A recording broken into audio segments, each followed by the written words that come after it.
I think some of you are working with Python, right? Some of you are very familiar with Python, but there may be people who don't have that much of experience in Python. Therefore, I will do a small session for just a introduction about Python, and so that is the first session that I'm planning to do. So first, from 1:30 to 3:30, I'm planning to discuss a little about Python. And after that, we'll discuss about some Python packages like the NumPy, Pandas, and some other packages as well. So the objective of the today's session is to give you some basic idea about the Python language.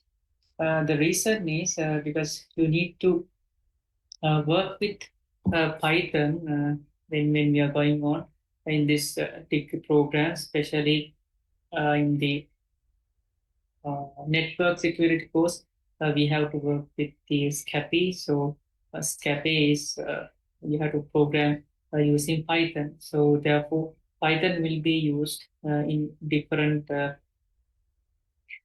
topics or different courses in this degree program. So that's why in the first semester we are doing a small session on Python.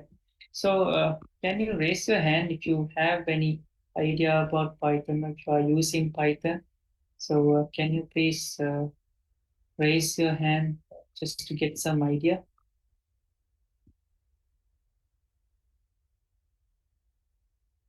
No one is using Python.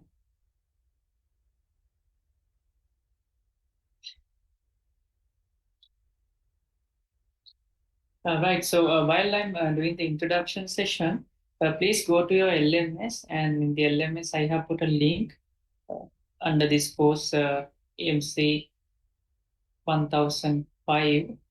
Uh, there's a tool that you need to download. You can do it with the Python, whatever the Python that you have installed in your device. But I'm using the Jupyter Notebook, so it is easy to uh, work with Jupyter Notebook, especially when we discussing the Python packages. So that's why I am using Jupyter Notebooks. So and it is again a tool, so you can get some experience with the Jupyter Notebook. So that's why I'm using it. So please download the Anaconda and install it, because Anaconda is a package which has all these things, the Jupyter Notebook and some other tools, as well as some of the packages that we are going to use for the day. So therefore, please download Anaconda and install it into your system while I'm doing the first half of the session. So it seems that nobody has raised their hand, so which means you don't have any idea about Python, I think, right? Anyway, let's go. So I know that you are familiar with Python because most of you have uh, a first degree in computer science, IT, or ICT.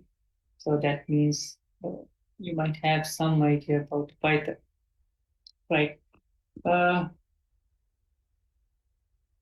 so these are the things that I'm planning to discuss today. Little about Python, then Python interpreter. So we're going to use Python, and there are some different ways that we can use Python. So IPython is one such a way, and we are using Jupyter Notebook. So these are the things that I plan to discuss today with you in the first half of the session. Right. So this is just some facts about Python. So it is created by a person called von Rossum in 1991, right? The important thing or interesting thing of Python is it is a interpreted language. So I think you are familiar that there are two types of programming languages, like the compiled languages and interpreted languages. So in the compiled languages, there's a program called the compiler. So when you give the entire code to that compiler, it will go through a process and it will go through your entire code, and then it will be converted to a machine code which will be executed in your device.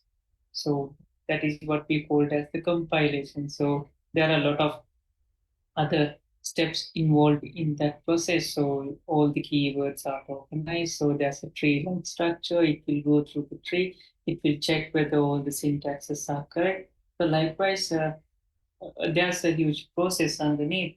So whatever the code that you given, the entire code will be go through the compiler, and then it will generate the machine code that will be executed in your device.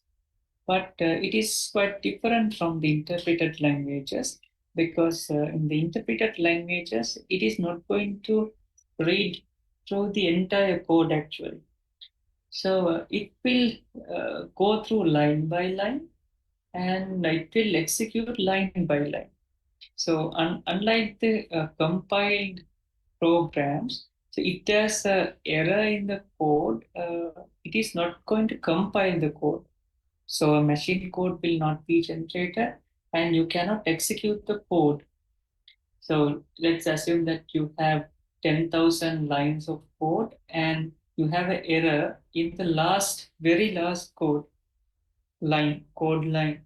But compiler is not allowing you to compile the code, and the machine code will not be generated. Therefore, you cannot execute it. But if you have the similar thing in an interpreted language, you have 10,000 lines of code, and the error will be in the last code, which is the 10,000 line of the code. In the interpreted languages, it will execute it up until the 9,999 code, and it will give an error at the very last 10,000 code line. And so that is the difference between these interpreted languages and compiled languages. So when we are using the interpreted language, we can see the intermediate outputs, right? So because you are executing line by line, and you can see all the intermediate results. And if there's an error, the error will be pops in that same line. So once you are executing that particular line, it will give the error. So you know that exactly the error is in this particular line. So these are some differences between the compiled languages and the interpreted languages. So Python is an interpreted language. So I think that's why most of the people are going to use Python, and the structure of programming is a little different from when we are comparing with the compiled languages like Java or C, right? So in Java or C language, you have kind of a structure, and that structure is quite different in the Python language, right? And you will see that in the Python, the indentations are very important, but in the other languages like Java or C, the indentations are nice to have. Is So normally, as programmers, you know that you put indentations inside the functions and line by line. So you do some uh, kind of programming in in Java or C or whatever the other languages. But it is not mandatory, so you don't need to keep those indentations definitely. But when you consider in Python programming language, that indentations are mandatory. So that's how the interpreter knows that whatever the thing is inside uh, the function. So something like that. So you don't have the parentheses like in the uh, Java or C. So when you are defining a function, you put some parentheses. But in the Python, you don't have parentheses. So you do it with the indentations. So indentations are very important, or it is playing a huge role in the Python language. So not like in the other programming languages like C or Java.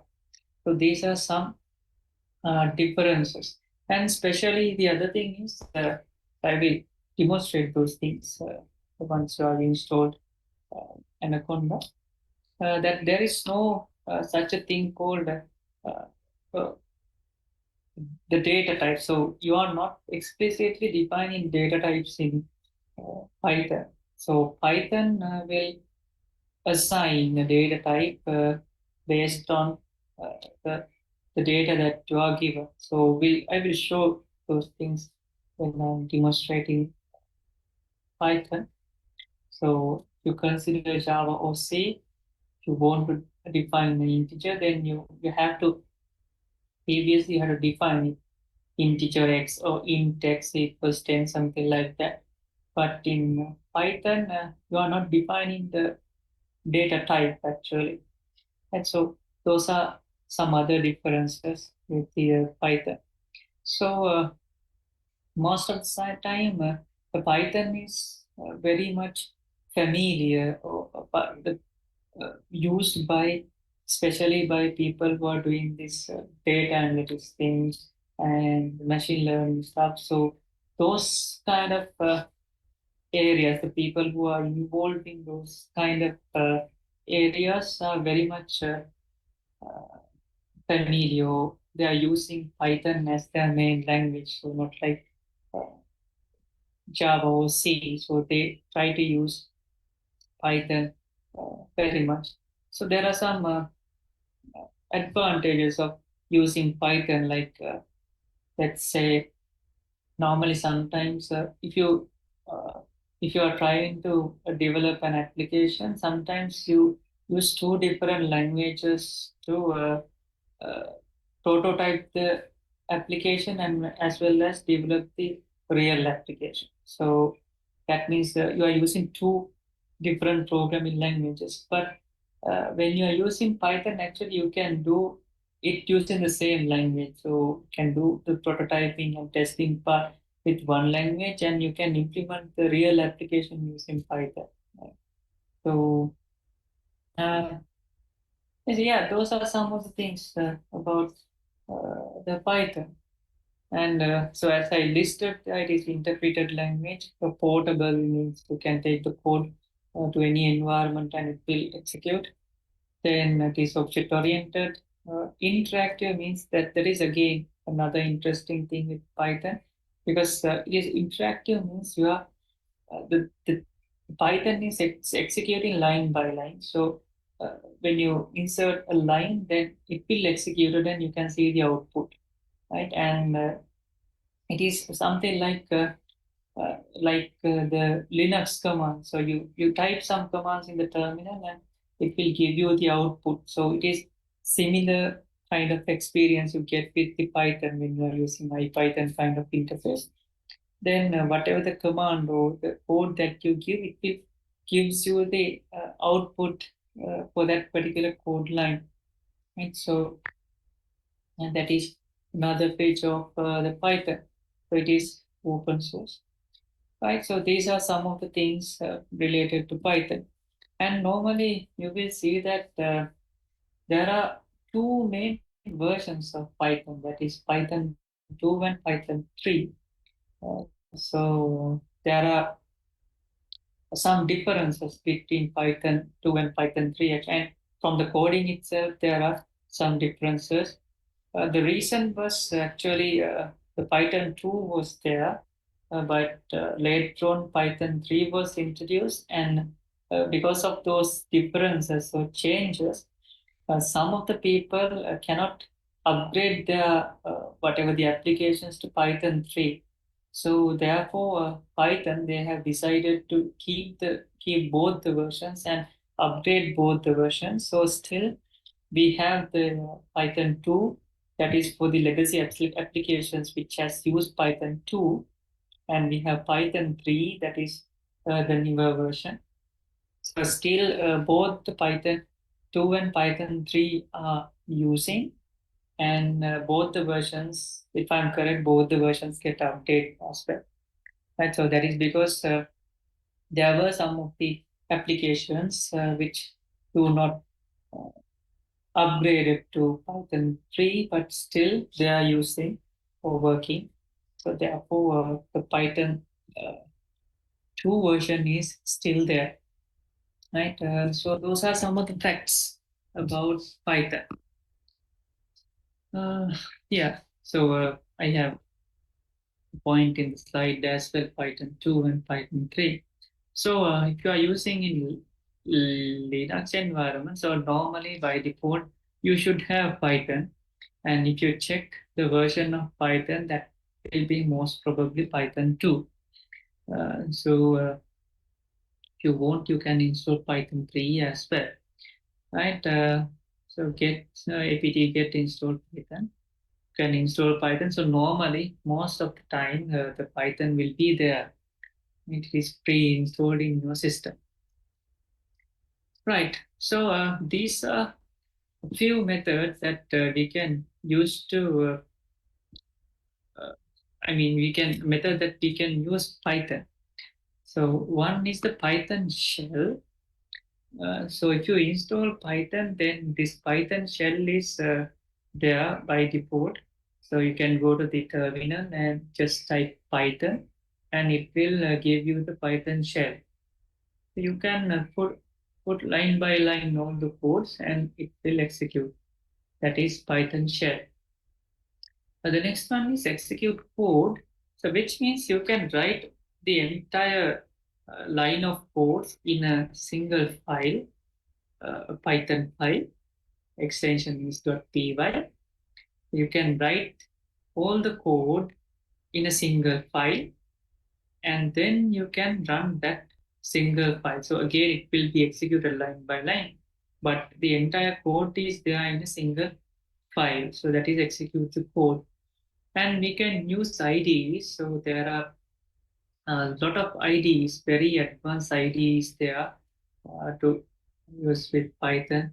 Like IntelliJ, they provide different IDEs. There are several IDEs that you can use. Python, the PyCharm, DataSpell. Likewise, you have different IDEs which support the uh, Python, right? And so let's go with the Python, and these are the things that I'm planning to discuss because Python has their own data structure. So I will discuss them when we are going on with the demonstration. Right. So I hope that you all have installed the Jupyter notebook. So let me share my entire screen. Right. So once you install Jupyter Notebook, it will be the Anaconda Navigator. It will be something like this. You can see that there are some other tools as well. So you can install PyCharm, right? And some other cloud-related tools, Jupyter Lab, Jupyter Notebook. And so there are some other tools in this Anaconda Navigator, and you can see other things like the packages that are installed with the Anaconda, right? So all these things are there. So if you want to install new package, you can use the Navigator itself to install the packages. So let's start the Jupyter Notebook. So you can click the launch, and it will start the Jupyter Notebook, and it should normally open in your default web browser. So let's see what happens. Now it has opened the web browser. Right, so and it shows you the file folder directory. So I will go to directory, and yeah. So you can choose whatever the directory that you like to work. And in here, in the right hand side, you can see that there's a button called new or drop down. So when you click that, you can create a notebook. So let's go with the notebook. Then it will create a notebook for you.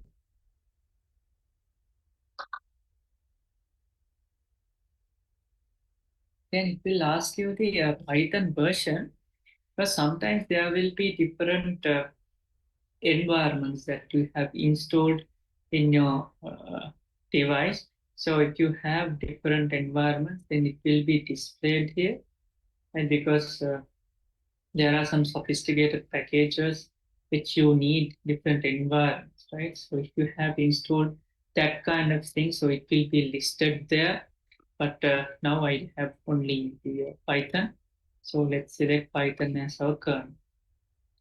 Now our system is set. Let's rename this. We can use Python. So before doing this, I will show you how to work with the terminal as well. So once you open the terminal, you can simply type Python, and it will gives you the Python a shell. So that's what we showed here, the Python shell, right? So this is the Python shell, and my version is 3 point something, right? And this Python version is comes with the Anaconda. So because I have installed Anaconda, therefore I got this Python version. So so before installing the Anaconda, it is Python 2, right? Uh, so you can use any kind of IDE. So that's what uh, shown here. So any ID is actually supporting Python, right? So the difference between this, I mean the Python shell is you can type whatever the code in this, and you can execute it.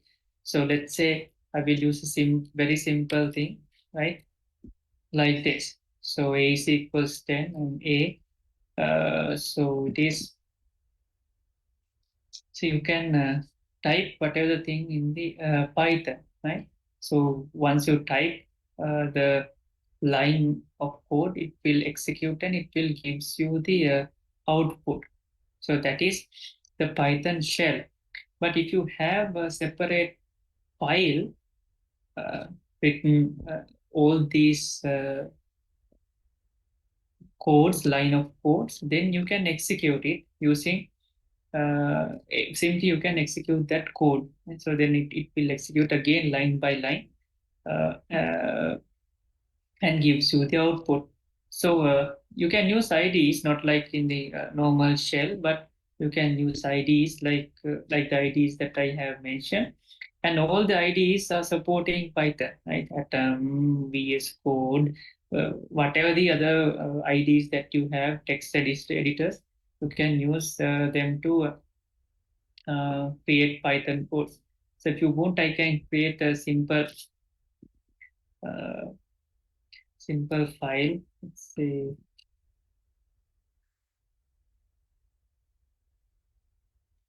so I'm using, let's say, Vim to create a Python file 1.py.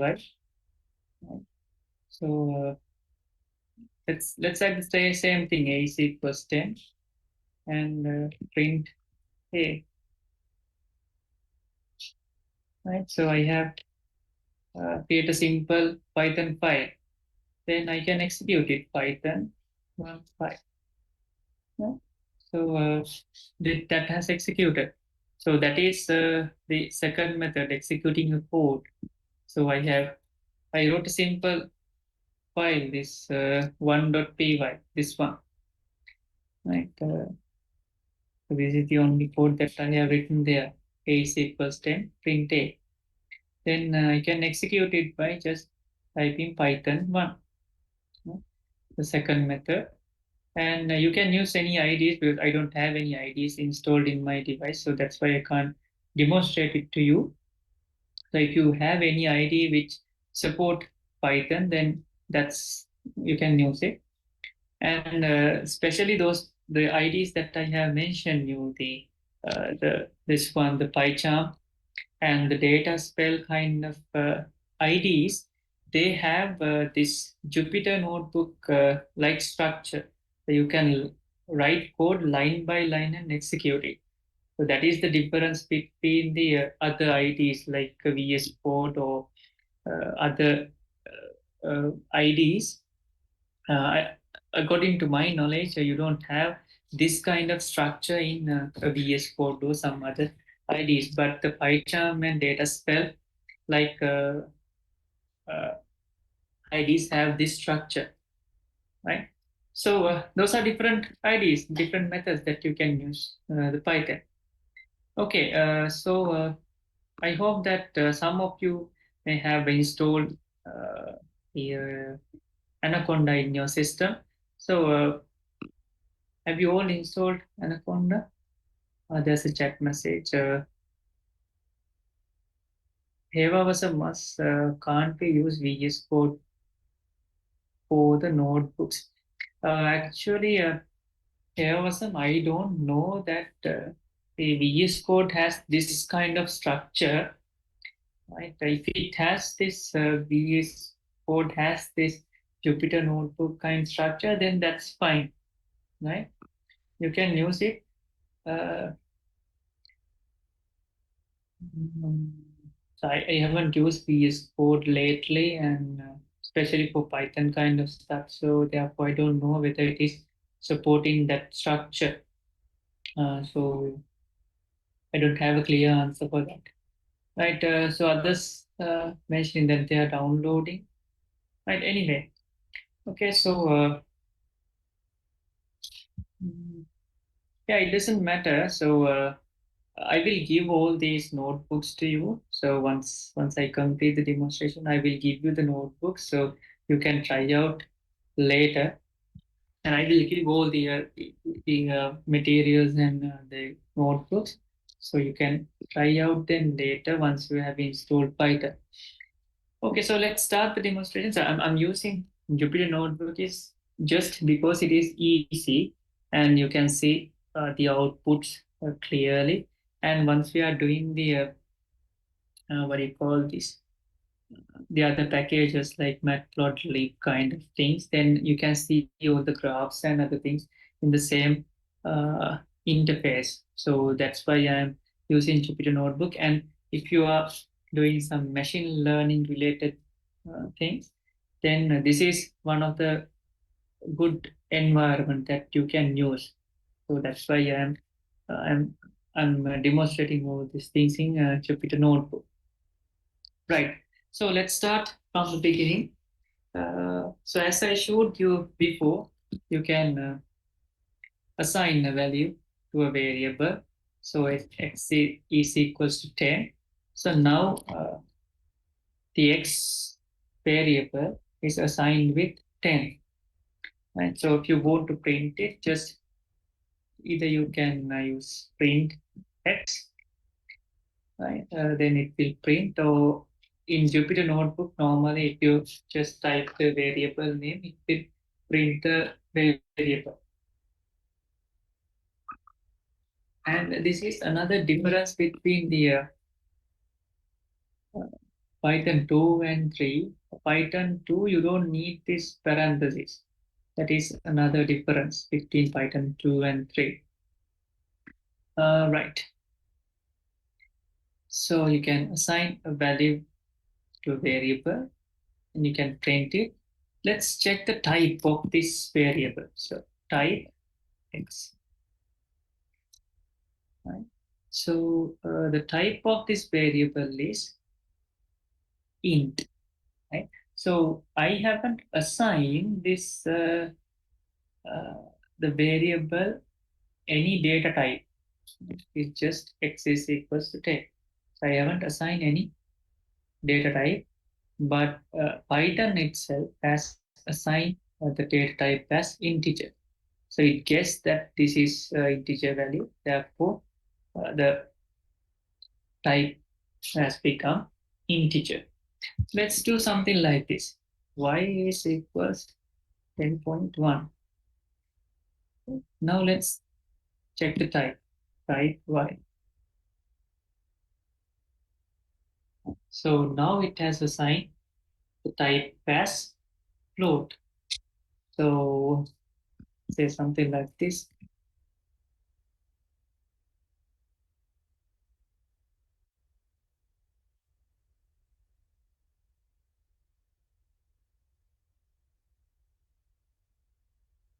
So I just type my name and assign it to a variable called name. And now the type is string, right? So Python is assigning the variable types um, to the variables. So you don't need to explicitly say that this is integer, this is float, or this is string. Python is going to assign that. So the arithmetic operations are there, right? So you can add, subtract, multiply, divide, you can do all the things. Right? So let's print the value. So x plus y, and you can check the type. Type of is float, right? You can subtract,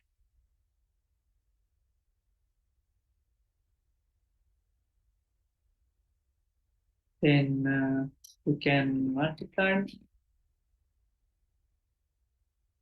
can divide, right? So all the arithmetic operations are there. You can take the modulus.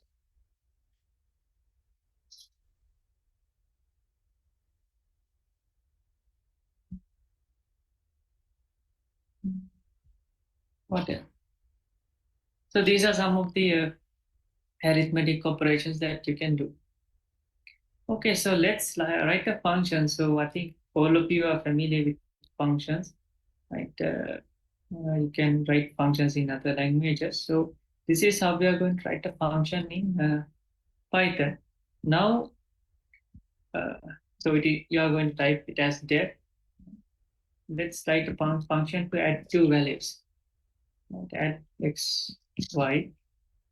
Better put a colon, and when you press enter, you can see that the indentation is automatically came because of this Jupyter notebook. But if you are using a normal text editor or notepad, that won't come. But definitely you have to put that indentation. So with that indentation, the Python knows that this code is belongs to the function, right? So let's make it very simple. X plus y. Now this is your function, and you can use the function later. 1000 plus 200. The Python function. So if you do something like this, then it creates an error. Right? So the indentation should be there. You can make it more complex. Let's try to do some conditional statement. Let's say W is equals to 10. Then if, so you have all these things, if, for, while, so all the loops are there. Right? If x is less than 5, then that means a colon, print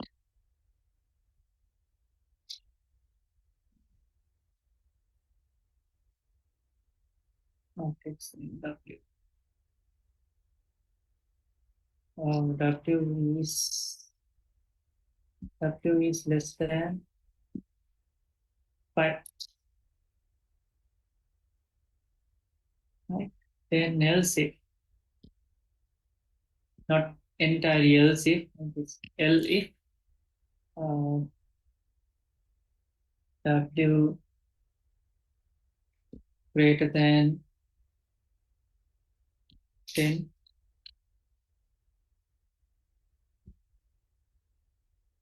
print W is greater than 5. Okay, you have to put the colon. And finally else colon print um,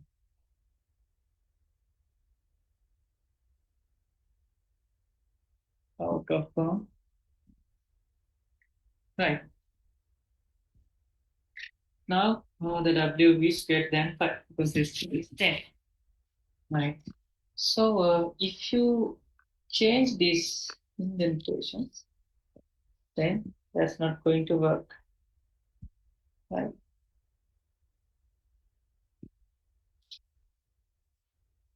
That's not going to work. So the indentations are very important. So let's do something like this. Print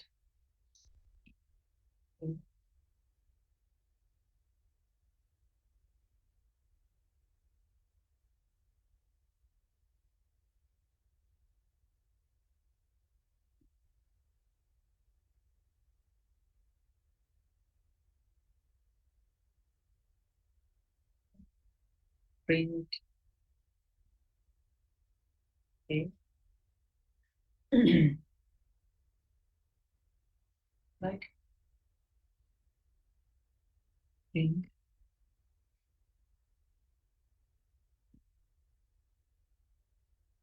Um, yeah, that this will anyhow skill.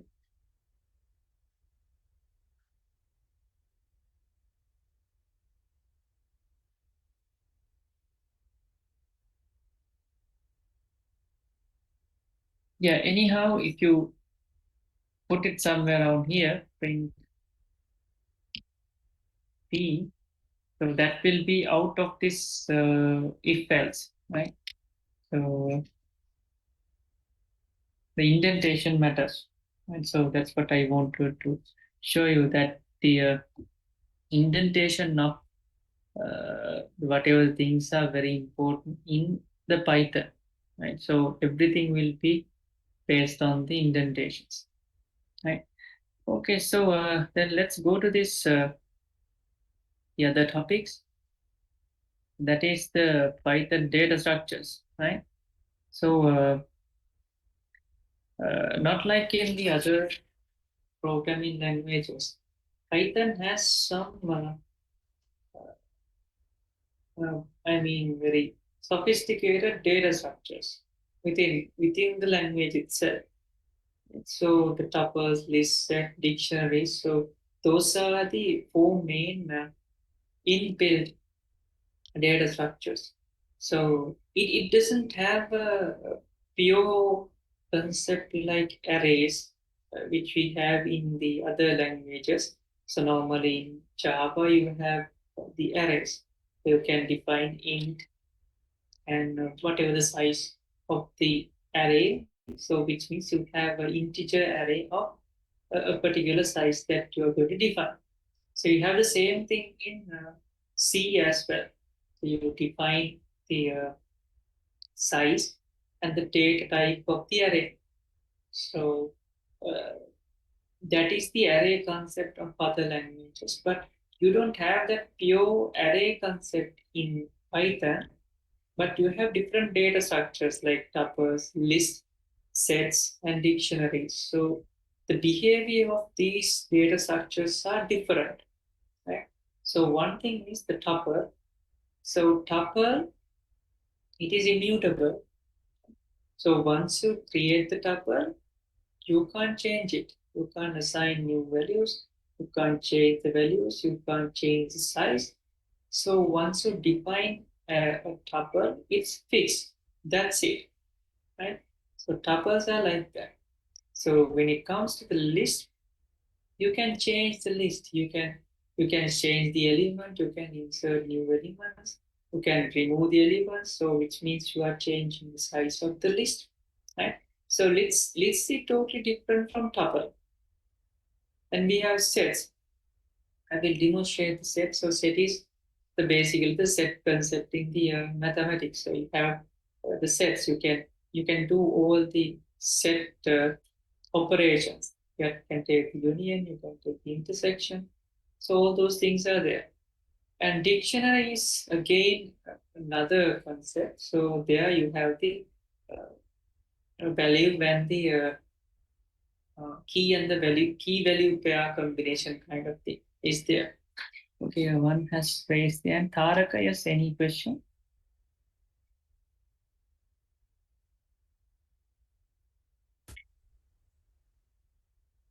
Yes, Taraka, you raised your hand. Are there any questions?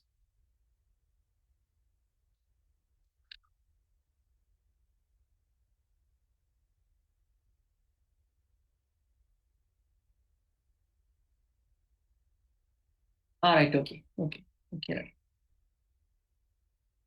right. Right. So let's see how the tuples are working. So this is a tuple. Some people say it's as tuple, but I'm normally using as tuple. So this is how you define a tuple. Let's say A is equals to, you are using the brackets. 1, 2, 3, 4, 5, 6. Now this is a tuple. So you can check the type A tuple, right? So this is the tuple, and you can access the elements A with the index. So you can access the elements. So indexes are starting with 0. So that's why when I put index 1, it gives the value as 2, right? So you can check with where some other index which you do not have. Then it says the tuple is tuple index out of range, right? So let's try to assign some value. Say index 2 equals 10, right?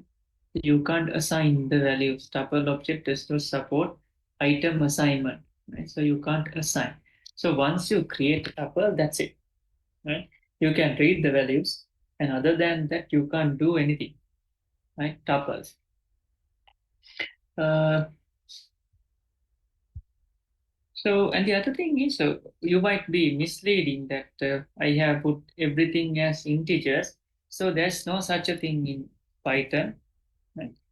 Uh, P equals 1, 10, 10.5 A, A, B, C. This is also a tuple, right? So there can be any type of data inside the tuple.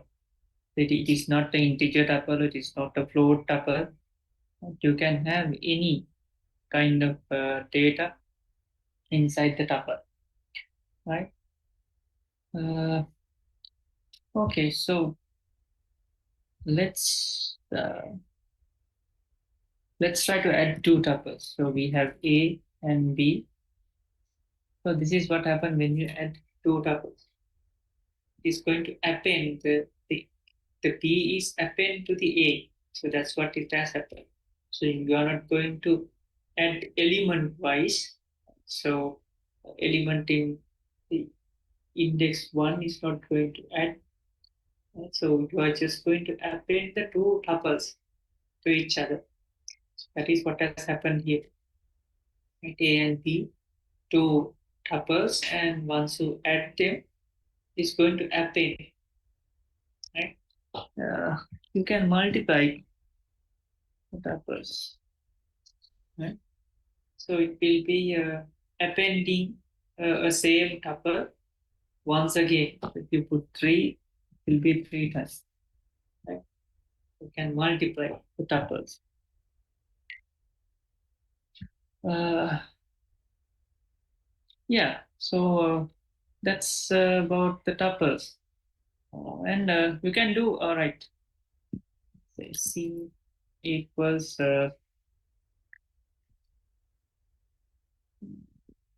100, 200, 300.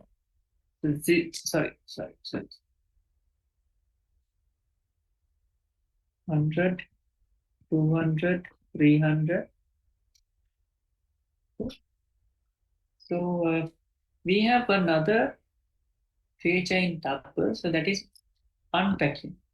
You can do something like this. P, Q, R equals C. I just observe what I have done. Just P, Q, R, and this my tuple has 3 elements, 100, 200, and 300, 3 elements. And I have put 3 variable names and equities to that particular tuple. Now, once I execute it, so these are the values assigned to that 3 variables. We call this as unpacking of a tuple. Right? So it is the unpacking of tuple. You have basically unpack a tuple. Okay.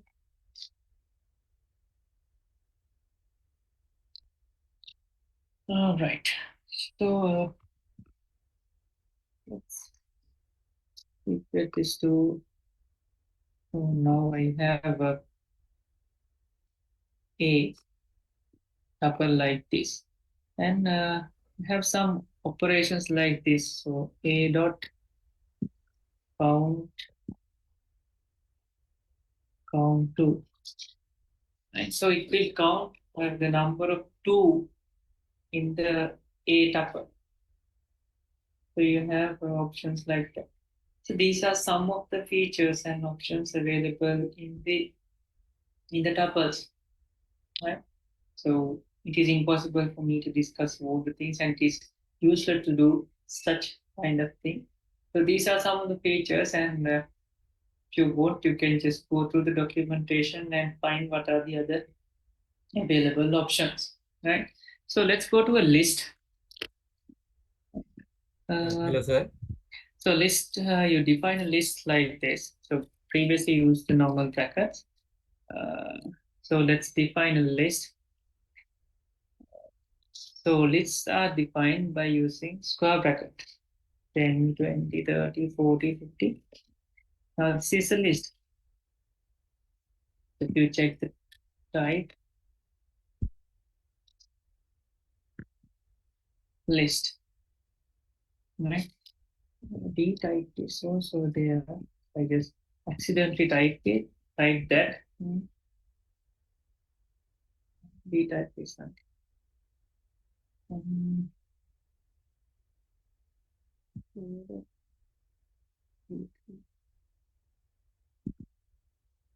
no, that is not available. Right. So this is a list. So you can access elements in the similar way. A, with starting with 0. Right? And unlike in the tuple, we can assign new values. No errors. Right? So the values will be assigned. You can put a new index and assign some values. And it says that the assignment is out of range. Right? So you can't do that kind of things. Right? So let's assign the 4. Right? So assignment is there. Okay, and we can convert our list tuple. So let's say this tuple C into a list. So B is equal to list C. C. Right. So previously I had a tuple called C. Now I have converted that tuple to a list. So this is one way that you can use to change the elements in a tuple, because tuple you can't do anything, but you can convert it into a list. So once you convert it into a list, you can change the elements, right? Because now it is a list, so therefore you can change it. Uh, let's append some values to this. So the function is append 50.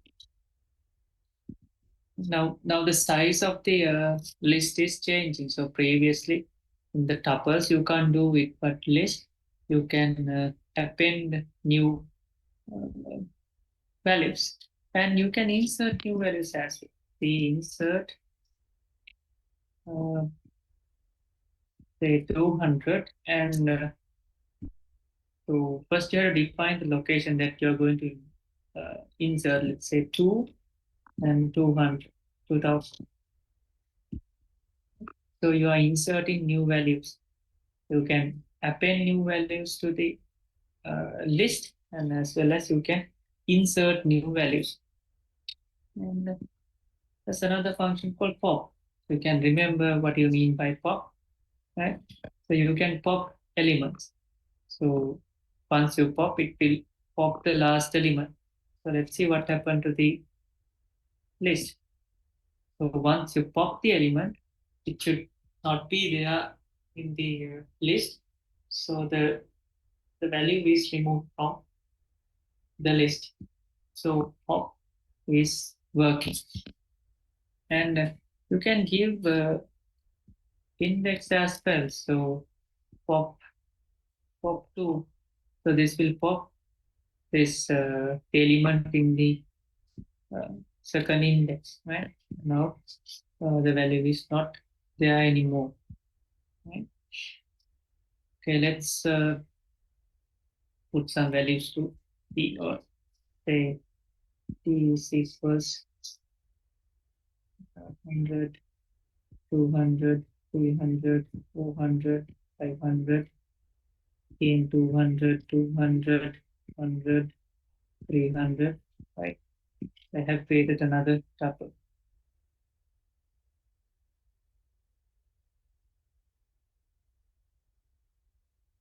Right. So now I have a list with some elements. So I created this to demonstrate you the next function, that is remove. So d dot remove. Let's remove 200. Right. I have removed 200. So there are few 200s in this list. 1, 2, 3. So let's see what has removed. It is not going to remove all the 200s in the list, but it removes the first one. So it starts from the beginning and go through the list and check whether it has 200. So once it found a 200 value, it remove it, and end the cycle, right? So just remember that when you are removing something, it removes the first element it found, right? And you can sort the list. Now my D is sorted, right?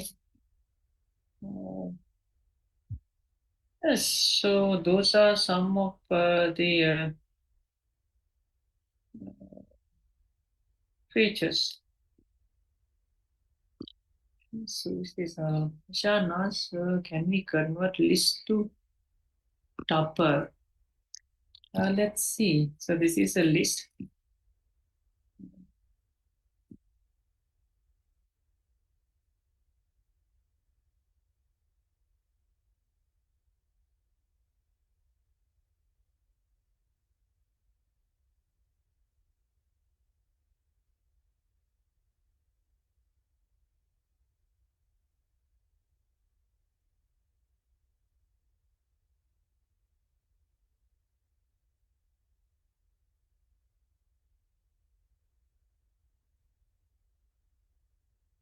I don't know whether it works. Ah, yes. Yes, it has converted to tuple. Right.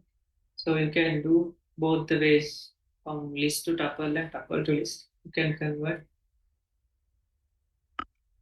both the ways, right? Uh, okay. What else? Mm, Yeah, D, you can extract values like this, right? So you can give a range. So it starts from the first index, which is this one, and it goes. So I have given go up to 5, but it is not going to print the element in the fifth index. So this is index 1, 2, 3, 4, 5. So it is not going to print the value in the index 5. It's go up to 5, but it is not going to print the value in the index 5. Right? So with this, you can extract a range of values. Right? So these are some of the things about the list. Then, then let's go to the dictionaries. Dictionary. Right.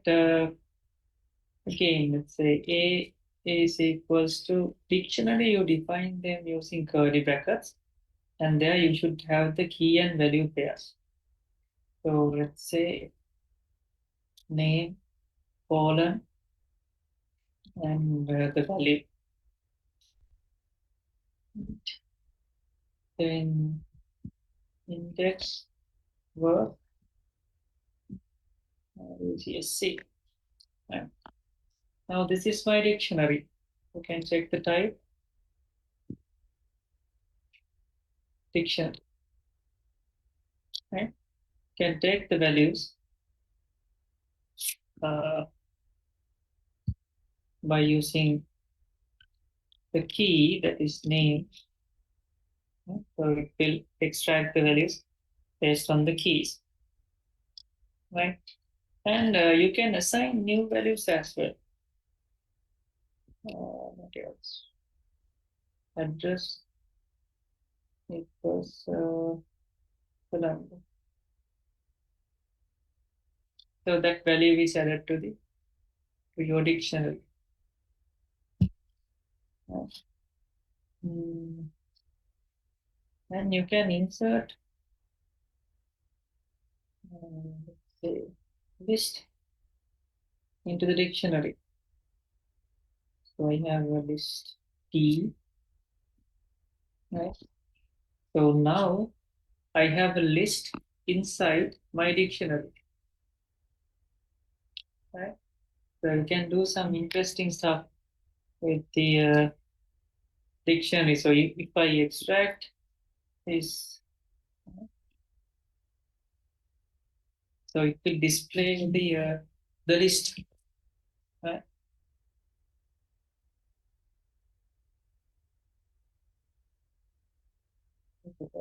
The thing with dictionaries is it has the key value pairs.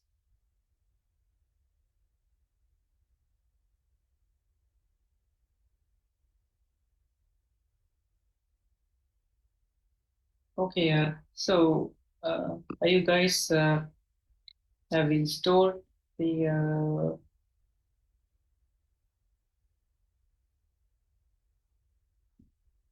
Jupyter Notebook?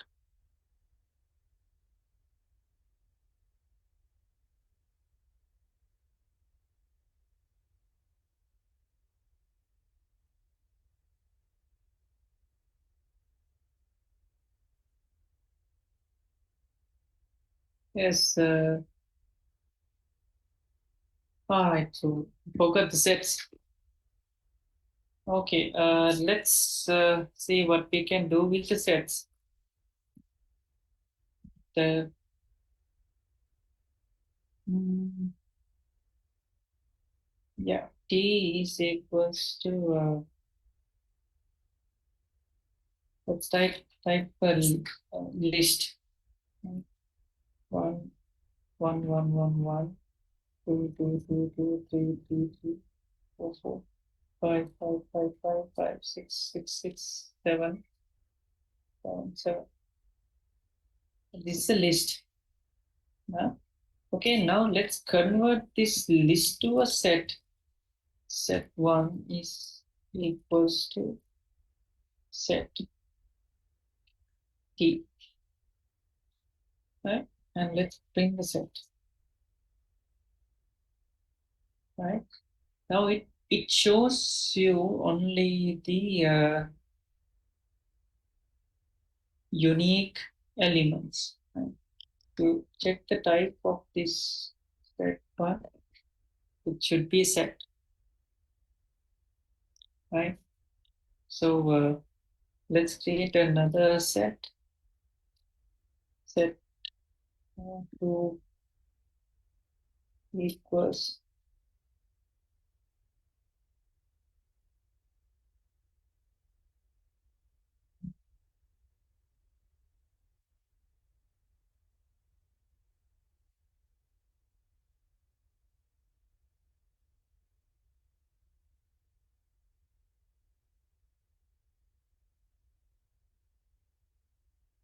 create another set. Right? Set 2. So I have two sets, set 1 and set 2. You can do the set operations. Set 1 dot union set 2. So when you use union, it should give all the elements in both the sets. Set union, set intersection with set 2. So it will gives you whatever the common elements intersection. Um, so you can do the set operations for those two sets, right? Uh, okay, so those are sets. You have some other operations actually. I can't remember all set operations, right? The union intersection.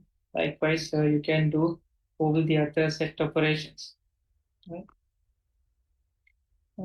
Indentation. So, are you guys have installed the uh, Anaconda? So, anybody have any problem with that installing Anaconda?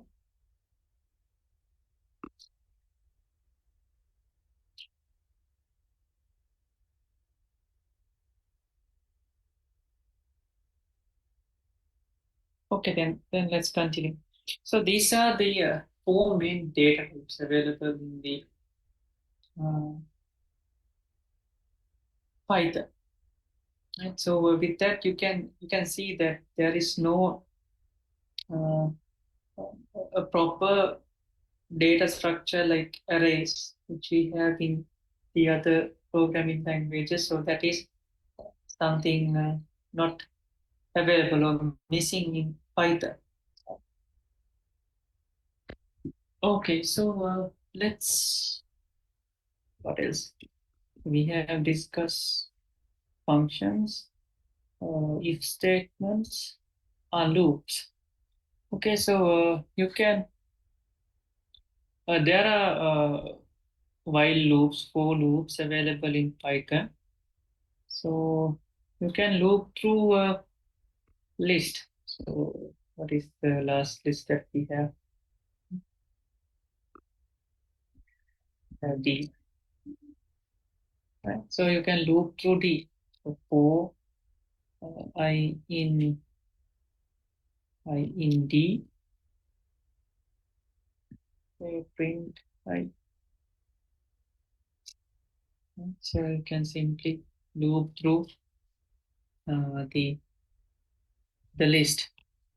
And we have other uh, loops like while loops in Python.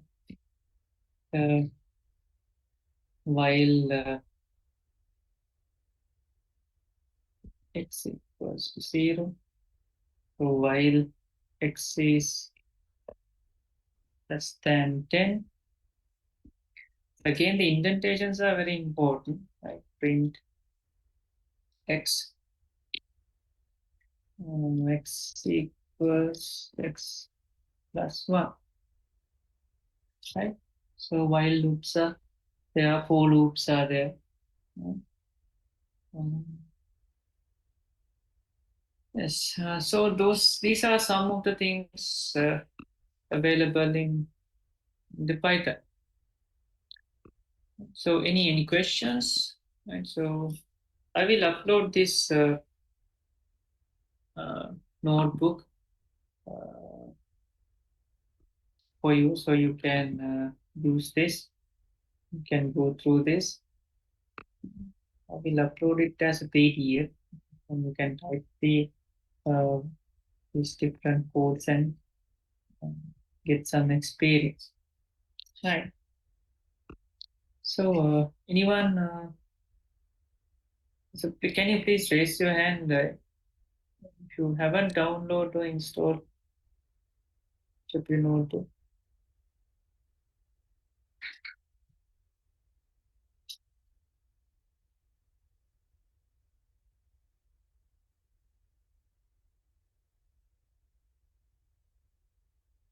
Okay, some of you are still installing.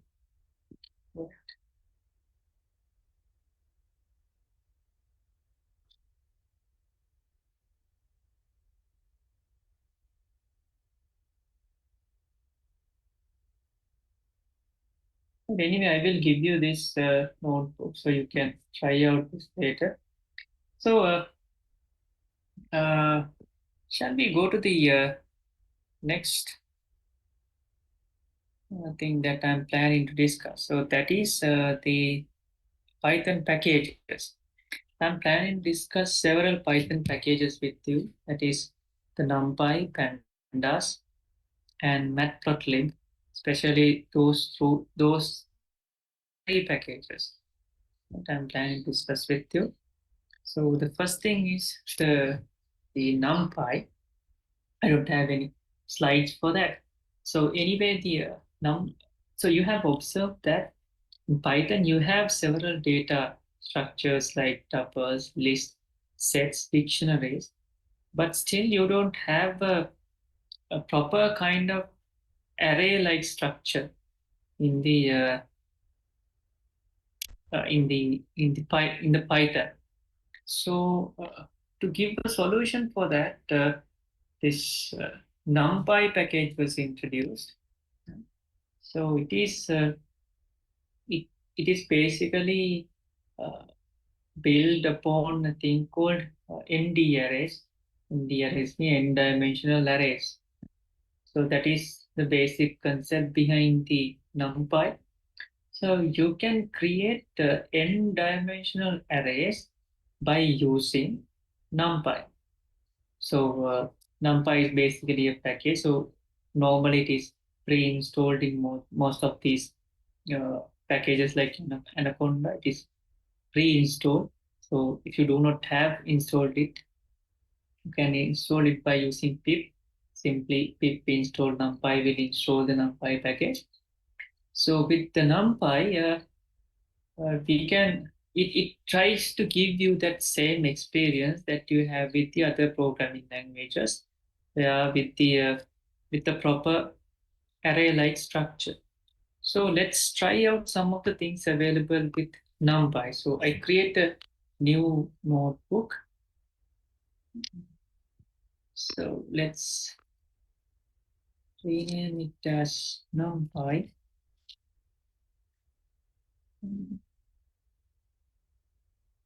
So and this Python 3. Right. Now you have to import NumPy to your notebook. So you can use import NumPy as whatever the name that you want, but normally people are using NP for NumPy, right? So if you check any book or any online material or any code that you see in the internet, and people are using the NP. So let's go with the common practice. So let's import numpy as np. So it has imported numpy. So let's create our first nd array. A is equals np dot array. So in here you have to pass a list. So I have to create a list and pass it to the np.array. Now this is an array. So you can see that when it is printing, it print as an array. So to check the type, it says numpy.nd array. And here you have the d type, I think. Yes, sorry, d type. So now the data type of this is integers. So previously, if you can remember in this, uh, the other Python data structures, right, tuples, we can have any type of data inside this, right? So you can have integers, you can have floating point values, you can have characters, strings, everything is there in the previous data structures. But now we are having a proper array-like structure. So each and every element has to be the same data type. You can check it. So let's create another list like this: 10, 20, 30, 40, and 40.5, right? So if you print this as the list, you can see that only this particular element is printed as the float value. All the others are integers. So let's convert this to a numpy array in p dot array b. So now it is convert to a array. So dot type of p1. This is numpy array. So when you print it, you can see that all the elements have converted to floating points, right? Float values. So initially this is my list. So only this value is represented as a float value. But when you convert it into nd array or numpy array, all the elements inside the array has came to a single data type. If you check the d type here, d1 dot d type, it says float. So now you have a similar data structure, which is a similar one to the array of other programming languages. So this is the one which we missed because of the other data structures available in Python. But with ND arrays, you can get the same kind of data structure, right? Uh, okay. If you put, let's create another list called C, and let's put a character there and convert this to array. So if you take the D type now, it will show as U21. This is a kind of string. You print this. So 21 means kind of ASCII value, I think, right? So all these were converted into characters now. Like you can see that all have that quotation mark. Everything is converted into a single data type, which is what we have in the normal arrays. Right?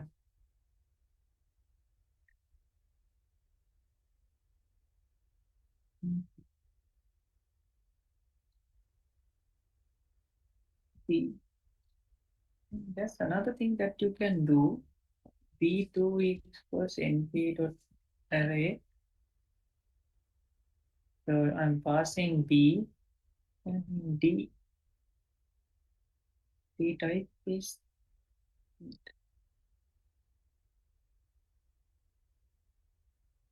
mm,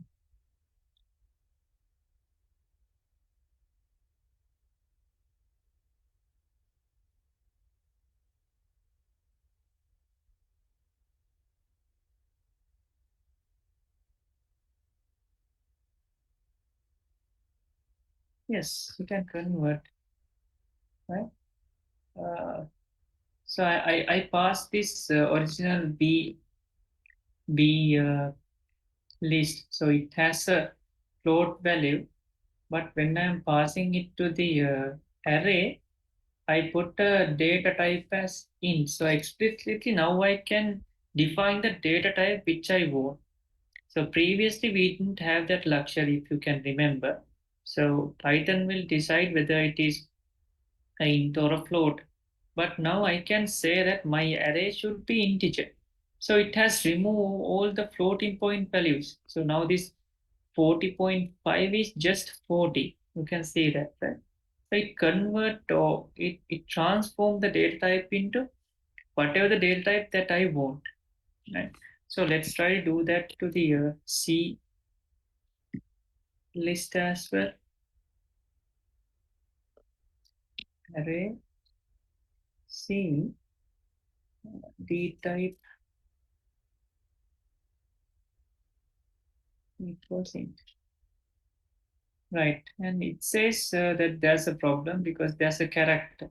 So somehow it is trying to convert it, and now it says, and there's an error because you have a character value inside that list. Right? So somehow you can come up to a single data type by using the ND array, so numpy arrays. Now it should be ND, so there should be n number of dimensions. So let's try to create a two-dimensional array. Right?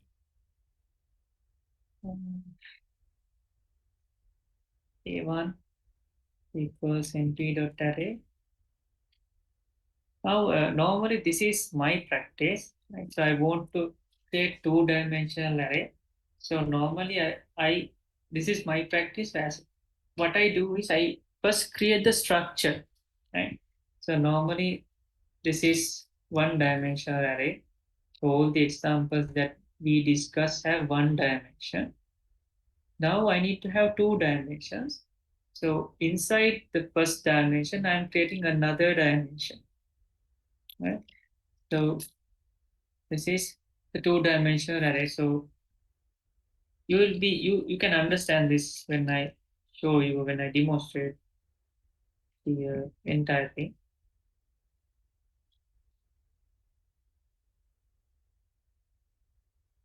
Right? So just look at it carefully, then you can understand what I have done. So this is the first dimension, and inside that you have the second dimension, right?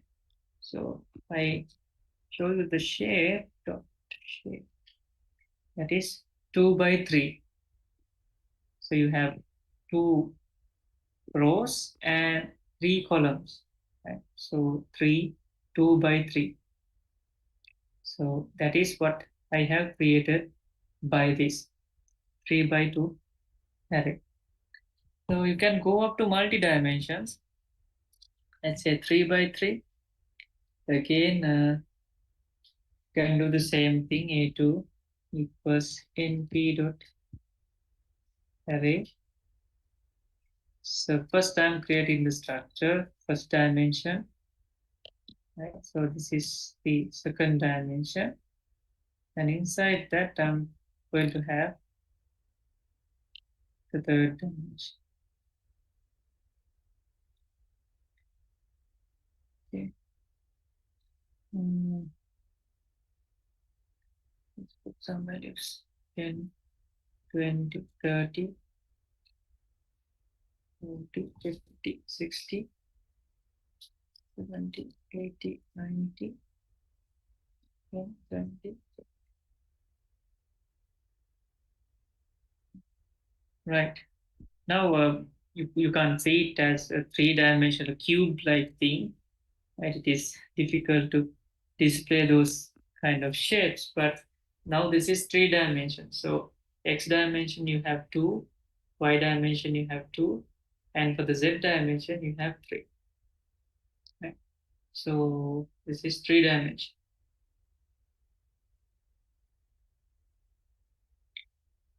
Right, so three-dimensional arrays. So likewise, you can increase the dimensions. So multi-dimensional arrays are there.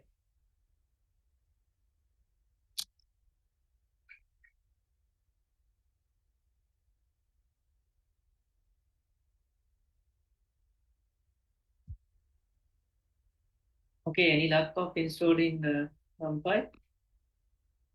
Sorry, not by the Android. Sorry, Anaconda.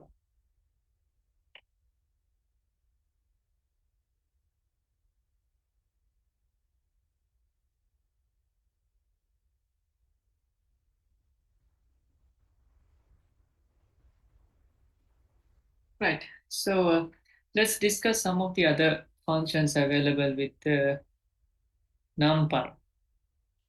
Right. So the first one I'm trying to discuss is a range. Uh, A2 equals numpy.arange, right? So if you don't know what the function does, you can use a simple gimmick, that is just type the question mark and run the code. And so simply type question mark and run it, and it will display some information about the function, right? And some examples as well. So a range. Now with the a range, a very interesting function. You can create a numpy array, right, or the nd array by using a range. So let me demonstrate it to you. A2 equals np.arange, and you have to give the starting value and the ending value, right? So when you give 10, it is not go up to 10, right? It will not going to create 10, but 1 before 10 will be created. So A2. So starting from 0 to 9, right? It will create a one-dimensional array. And you can define the step as well. So np.arange 0, 10, and the step, let's define as 2, can define the step as well. Right? So starting from 0, the step is 2, and 0, 2, 4, 6, 8. So similarly, so this is even array. So let's create odd array. So you can start from 1 and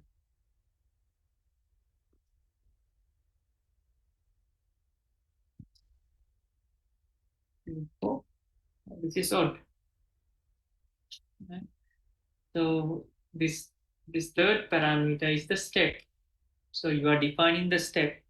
So jump from 2, 0, 2, 4, 6, 8. Likewise, jump by 2.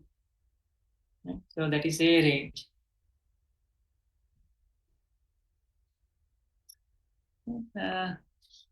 A5 was np dot a range, say 0 to 20. So this will create array with 20 elements. Then let's try to reshape it. So with the reshape function, you can change the shape of the function, shape of the array. So now it is creating one dimensional array. Let's try to create it two-dimensional array. So in here it is kind of tricky because you have to consider the size. So 210. Now it is creating a two-dimensional array. The 5, 2. You can create the three-dimensional array. So likewise, you can reshape whatever the array is by using the reshape function. Right?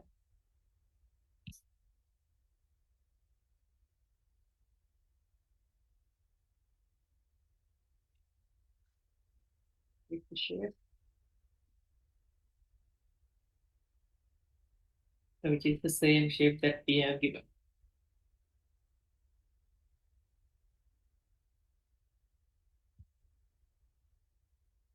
Right. So in the a range function, it's starting from 0 and go up to whatever the values that we are requesting. Right. So I need 20 values. So starting from 0, it go up to 20. Right. There it gives the numbers from 0 to whatever the value. So whatever the value that we define. So let's create some random values.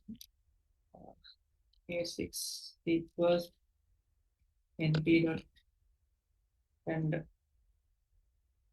Right. So when you go to random, there are a lot of random number generations. Right? So you can see that there are a lot of random number generations.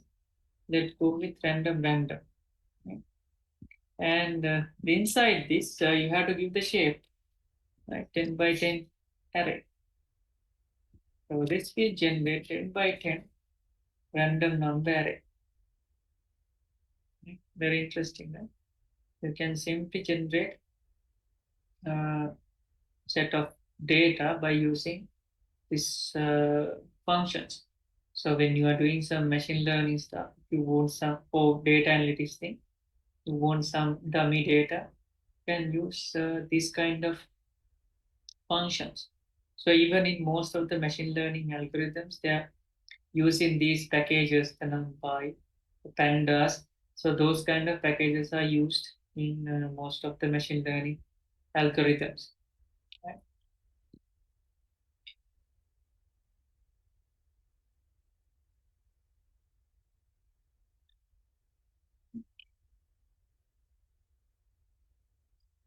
Let's consider this A2 array.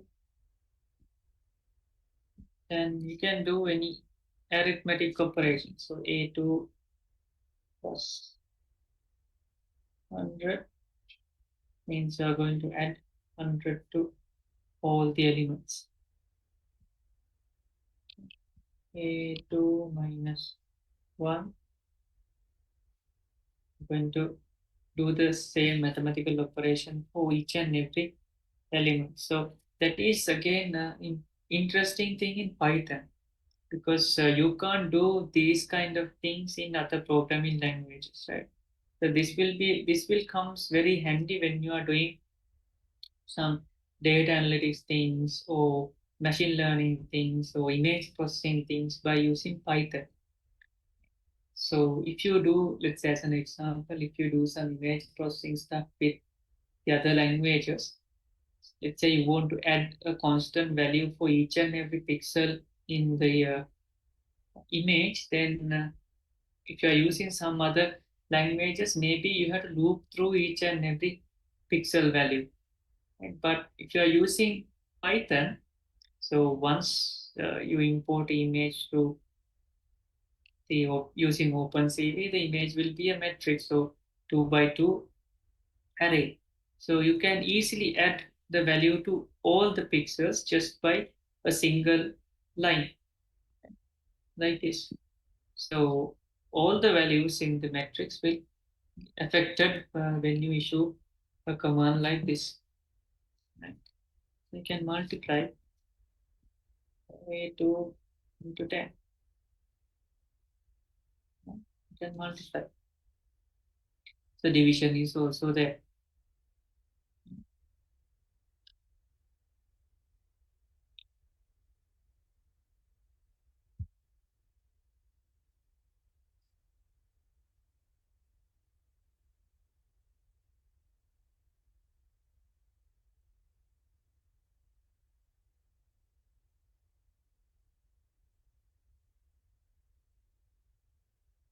Five equals NP dot A range.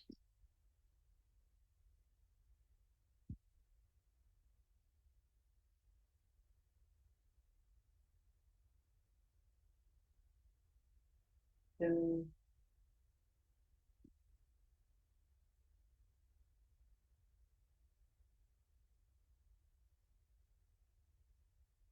6.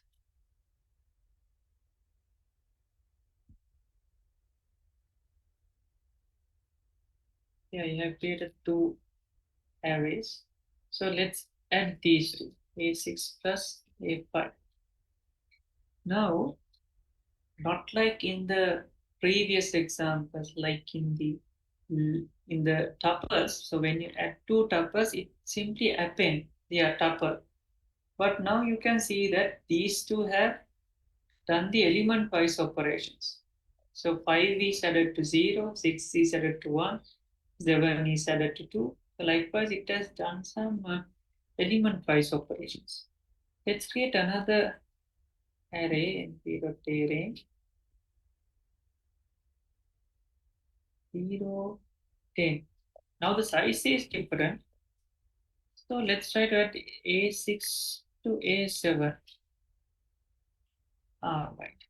Now it says that there's some problem with the shape, so therefore it is not able to add. So if you have the arrays with same size, then you can do the element-wise operations, right? So array 5 and array 6 have the same size. Therefore you have you can add the element-wise. So you can do the element-wise operations, right?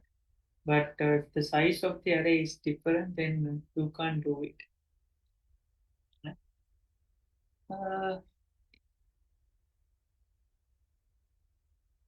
right, so let's do some operations like this. X is equals to np dot range. No, no, range. Okay, let's create some this. Hmm, I'm going to create two-dimensional arrays because I want to show you some uh, operations. 1, 2, 2, 3.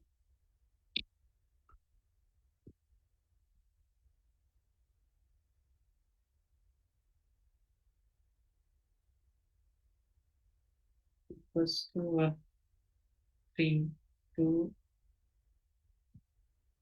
right. So any two arrays with two-dimensional arrays. Right. Now let's add these two arrays, x plus y. You can see that it has done the element-wise operation, right? 1 added to 3, 2 added to 2, 2 added to 2, 3 added to 1. So it has done element-wise operation.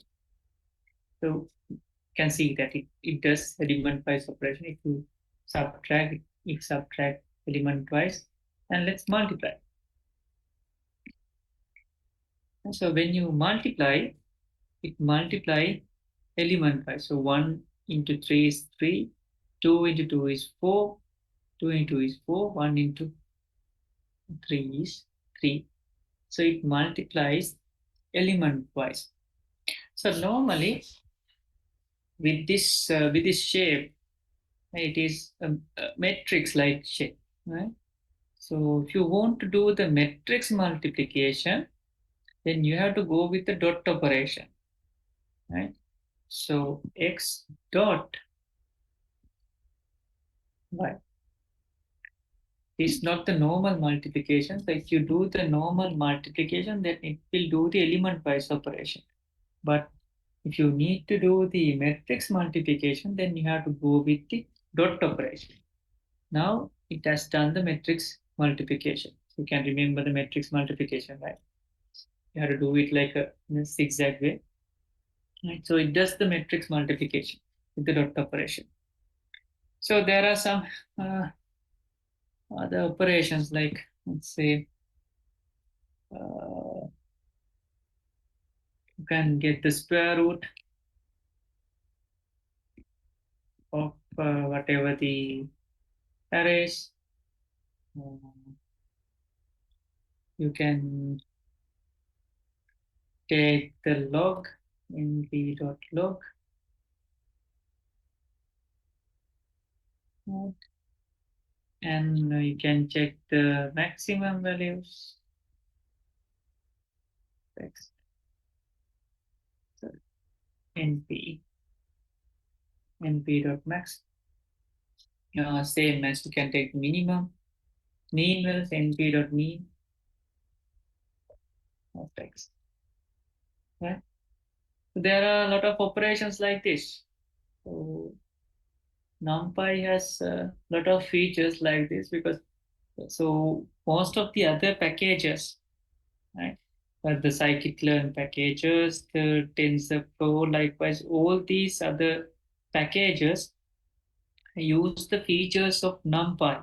So that's why this NumPy is kind of very important package in Python. Right? So these are some of the features. So if you check the documentation, there are a lot of other features. Uh, so I will put this notebook in the LMS so you can try out this later, and I will put some links in the LMS so you can refer them. Right? So just remember that you can do these kind of stuff with NumPy, so it is difficult to remember all the codes, keep them in memory. But if you know that you can do these kind of things by NumPy, then you can simply search and find the relevant codes, right? So I hope you all have downloaded the Anaconda and installed it. So anyway, let's take a small break. So I was actually talking for nearly 2 hours now, so I should get a break. Right. So let's take a small break and come back, and we'll discuss the other packages, the pandas and matplotlib. Okay. Right. What is this? All right. Okay. All right. So let's take a small break and come back. Let's take a small rest.